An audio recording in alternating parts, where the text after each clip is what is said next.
दोस्तों नमस्कार।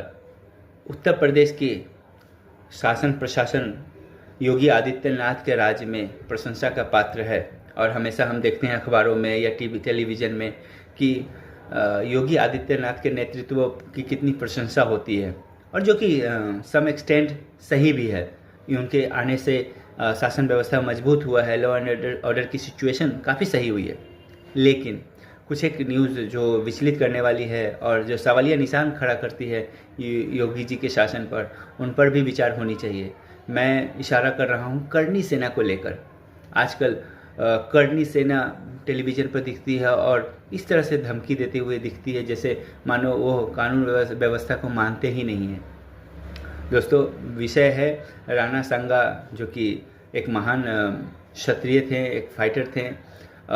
उनको समाजवादी पार्टी के एक एमपी ने, जो कि दलित एमपी है, उन्होंने कहा कि राणा सांगा बाबर को इनवाइट करके बुलाया था। मतलब कि उन्होंने एक नकारात्मक टिप्पणी दी जिससे करनी सेना के लोग कह रहे हैं कि वे आहत हुए हैं। चलिए मान लेते हैं कि वो आहत हुए हैं, तो इसके लिए कानून व्यवस्था है। उनको चाहिए कि एफआईआर दर्ज करवाए, पुलिस एक्शन ले, लेकिन कानून अपने हाथ में लेना और यूँ पब्लिकली थ्रेट देना यह तो कदापि उचित नहीं है।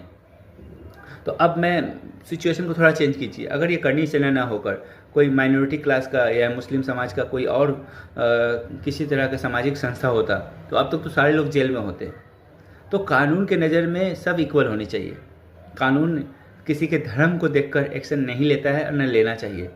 आपको मैं दूसरा एग्जांपल बताऊं तो उत्तर प्रदेश में ही लगभग 200 मुसलमानों के खिलाफ एफआईआर दर्ज इसलिए हुआ क्योंकि वे लोग बाजू में काली पट्टी लगाकर वक्फ बिल का विरोध कर रहे थे।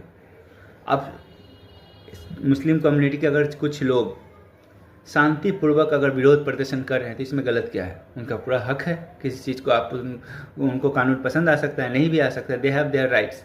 लेकिन उसके लिए एफआईआर दर्ज कर लेना, और मैं पढ़ रहा था कि उनको बेल लेने के लिए 2 लाख रुपए का मुचलका भी देना पड़ रहा है। और दूसरी तरफ एक कम्युनिटी है, क्षत्रिय कम्युनिटी के कुछ लोग हैं जो खुलेआम धमकी दे रहे हैं। लॉ एंड ऑर्डर क्या वो थ्रेट नहीं है?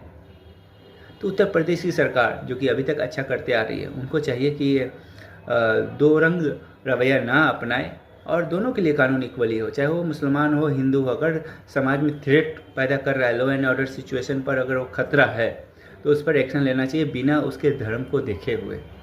इस तरह की बातें मुझे लगता है हाईलाइट होनी चाहिए ताकि मुसलमानों को या किसी भी माइनॉरिटी क्लास को ये फील नहीं होना चाहिए कि कानून उनके साथ नहीं है।